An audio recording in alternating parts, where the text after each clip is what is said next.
Bournemouth 2, Arsenal 0. It was a very, very horrible day to be an Arsenal fan, especially coming back from the international break. It was not the result we wanted or expected, but the away form that we've had that was unbeaten for 2024 has officially come to an end. It was bound to come to an end eventually, and although I know a lot of people probably want that form to end against a big team, maybe against a City or a Liverpool, but it ended today against Bournemouth. There are a lot of things that we can talk about. There are a lot of things that we can discuss. I think we can start off with the biggest talking point, Leandro Trossard, that abysmal pass that he's given to Saliba literally put him in a difficult situation in which Saliba in that split section had no idea what to do. As a defender, you rely on your instinct. If a player goes through on goal, you just think to yourself, okay, let me just get the yellow card, because in any other year, in any other generation, we'd see that once a player goes down like that, especially if they're not on a yellow before, that would be a yellow card, possibly a red if you're harsh. But in today's day and age, it's a red. And the thing is, I can't blame the referee for the decision today, because it was VAR that overtook that decision. The referee gave a yellow. He wanted to keep all 11 players on the pitch, but VAR intervened, and guess who it was that intervened and helped that decision? It was actually Howard Webb, Agent Howard Webb of Manchester United. I will never ever forget those games that he used to ref for United and the games that he would help them in, essentially. But look, I think it comes down to two things. One, with Arsenal, and when it comes with red cards, is it a red card if you are the last man? Yes. However, in other games and in other situations, would there be a benefit of a doubt given to the other teams if it was anyone else? Possibly, and high chance there would be. But we know that this season, especially with the refs, they're not giving Arsenal any sort of opportunities. They're not trying to help Arsenal or give any leeway to Arsenal. And we've seen that, especially with the records that we had, especially with 3 red cards in under 10 games already. It's absolutely ridiculous, the amount of red cards that we've received. Some of them were abysmal, some of them were very harsh, and by the letter of the law, it is a red, and there's nothing we can do about that. I know that there are referees that will try to give leeway, and I know that this referee tried to do that, but with VAR, it shows that nothing is going to favour Arsenal at all this season. And unfair, but what can you do? And I'm not sure how the rest of the league feels about this. I know with Bruno Fernandes, he got a red card by slipping, but I think that's just the way it is right now. We can't look at it other than the fact that we need to blame the people who made these rules, but that's another story in itself. But if we could just focus on Arsenal, it's getting annoying, it's getting frustrating constantly looking at these red cards, because some of them by the letter of the law are deserved, and Arsenal just need to be smart about it. Trossard put us in this situation, unfortunately, today,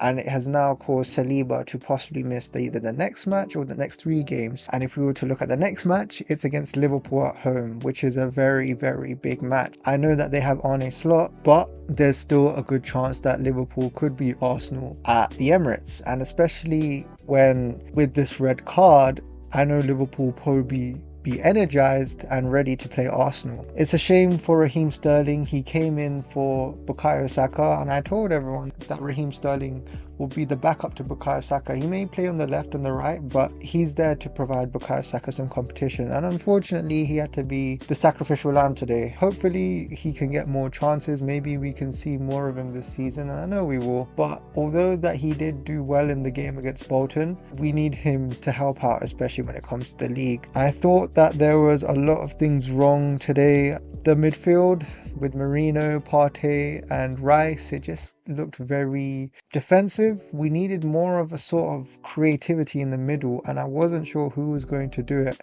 I don't think Marino was going to be able to fulfill Martin Odegaard's position, because they're all very similar players, especially between Rice and Partey, because they all play in the similar spot. I thought with Marino, maybe he would possibly play a bit further back, but one of them had to move forward, and in my opinion, the midfield today just wasn't really up to par.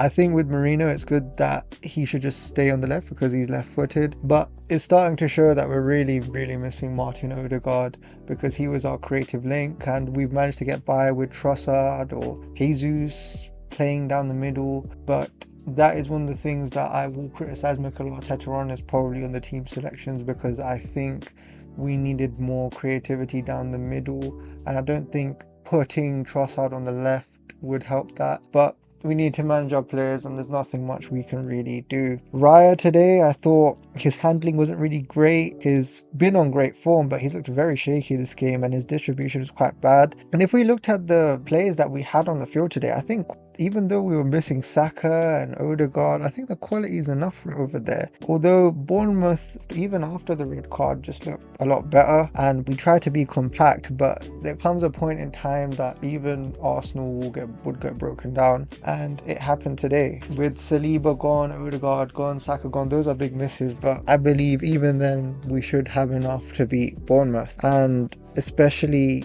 with one player that I wanted to really highlight was Gabriel Martinelli. I know that he's been scoring a couple goals in the last 2 matches. He's just come back from really bad form. However, those chances, those opportunities, you need to score them. You need to take those chances when you get them, because if you don't, you will be punished. And that is exactly what happened. When Martinelli missed his chance, Bournemouth got a corner, scored a goal straight away, and it looked like he was left unmarked, but it just wasn't good defending from Arsenal. And it's sad to see how when we change our team a certain way, when one player gets dropped, like Saka for example, or Saliba comes off the pitch, in this match we just seem to lose our heads. We lacked composure, the tactics just went out of the window, and it's weird because we should be used to having red cards, just knowing what the game plan is, and we've had the experience of dealing with it.